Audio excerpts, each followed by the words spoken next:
Kumbaga nagliligawan po silang dalawa. So second rock formation pala natin ma'am, andun din po pala yung tinatawag natin Buddha naman po. Ito naman po siya. Ayan po. Lahat pala yung napansin natin na nag-form dito sa loob ng cave ma'am, puro nature po sila. Wala pong made in Japan, made in Korea, o made in China, puro made in LA lahat. Doon napayaw. At saka ito rin po yung tinatawag natin the copper jellyfish. Ito pala yung mga bawal natin pinapahawakan, sir.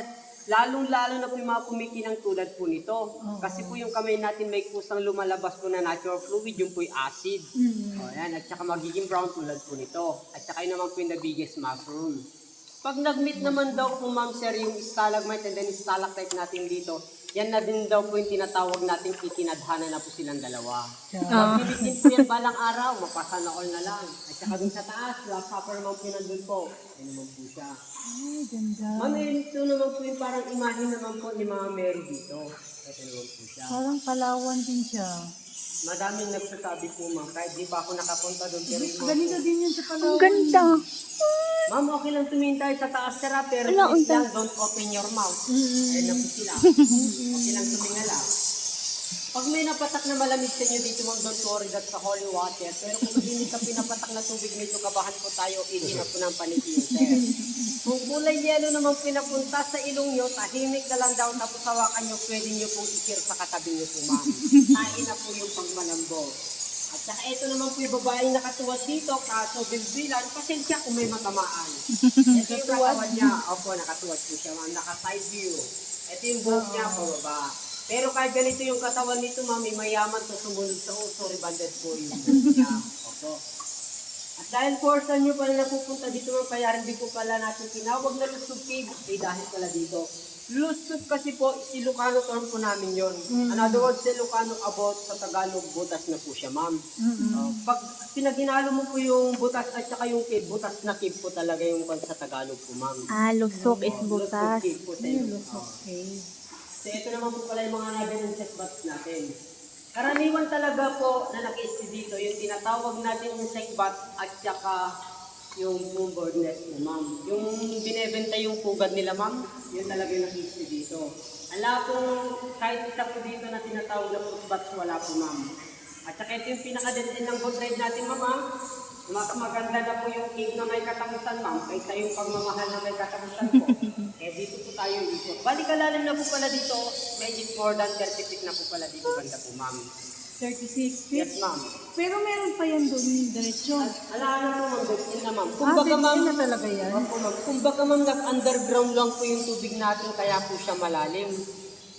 Opo, kaya pag malakas yung ulan, pag makita namin yung level ng tubig po, hindi na po kami nagpapasok dito, ma'am, kasi may tendency din na bumubulwak talaga yung tubig dito po, ma'am. Dahil po sa nag-underground po siya. Pagka ganyan may bagyo, gado katulad niyan. Ganyan. Oo, lalaki talaga ng tubig dito, ma'am. Pero kapag tagulan ng konti-konti, makikita naman sa level ng tubig kung pwede pang magpapasok o hindi na po. So kaya rin dito pala natin hindi po pinagsabay yung kabilaan kanina din, ma'am. Iba kami step neck yung leg nyo, hindi na po babalik sa dati. Ayun ang ulit ko kanina po dyan. So may 9 months, sir, dito naman po tayo. So every 15 years naman po, mga 3 to 5 cm lang naman ang paglagay po yung mga basang bato natin, ma'am. Depende naman po yan. Pag malakas yung ulan, dumadami po yung nahagos na tubig, mas madali po sila mag-expand. And then yung mga dry naman po, mas mabagal lang din po pala, aabot lang din po sa 1 to 5 cm every 15 years din po yan. Kaya po may tendency din po na magsara yung cave natin dito, tulad din po yung mga stalactite natin sa taas. Para siyang shell. Okay, ma'am. Pero abutin pa talaga ng 1,000 million years bago mag-mix po yan, ma'am. Yung mga bato natin dito. Pero pag naabot po yung 50 years, balik po kayo dito, ma'am. Bahala niya, sir. Baka dito banda makikita pa tayo ulit, ma'am. Oo, pag naabot natin. Yung ipinakita pala natin na maliwanag kanina dyan sa likuran natin, ma'am, yan din po pala yung isa pang daanan ng hardway po, ma'am.